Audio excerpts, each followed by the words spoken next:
Jesus sat down at a well and asked the one person he wasn't supposed to talk to for a drink of water. And that conversation ended with a whole town believing him. That's the whole story. But you have to feel the weight of it to see how big it is. Back then, people believed you could only really reach God in the right place, with the right people.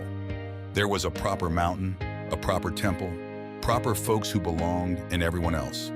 If you were the wrong kind of person, the message you got your whole life was simple. Not you. Stay back. God is behind a door, and the door isn't for you. Jesus was traveling, and the text says he had to go through Samaria. That matters. Most people like him took the long way around Samaria just to avoid it, because the Jews and the Samaritans had hated each other for ages. But Jesus went straight through. He was tired, and around midday he sat down by an old well. A woman came to draw water alone, and Jesus said, "Give me a drink." 4 words.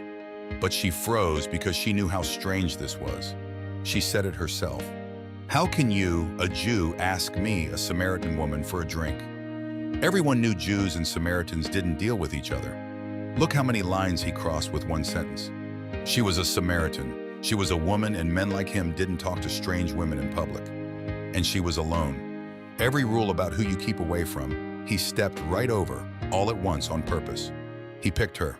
Then he offered her something no one ever had. He talked about living water.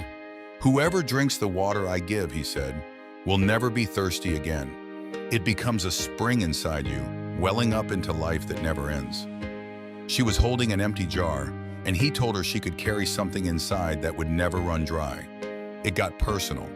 He told her he knew she'd had 5 husbands, and the man she was with now wasn't her husband. But watch what he didn't do. He didn't call her a bad woman. He didn't tell her to stop sinning.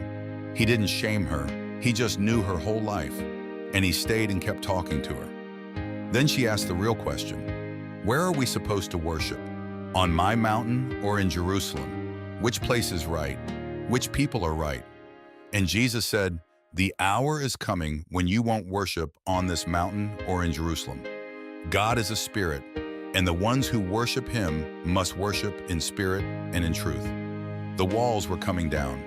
God was never trapped on one hill or locked behind one door. You wouldn't need the right address anymore. You'd need a true heart. Then she left her water jar and ran back to town. "Come see a man," she said, "who told me everything I ever did." And the people came, and they believed. The wrong kind of person, in the wrong place alone. She became the first one to go tell everybody. If you've ever stood outside a door someone said wasn't for you, read this slowly. Jesus went out of his way to reach her. He knew all of it and didn't flinch. That wasn't a mistake in the story. That was the point. He came looking for you. So come find us online, where we're going back to the old stories and finding the love Jesus actually came to bring. There's water here that never runs out, and there's room at this well for you.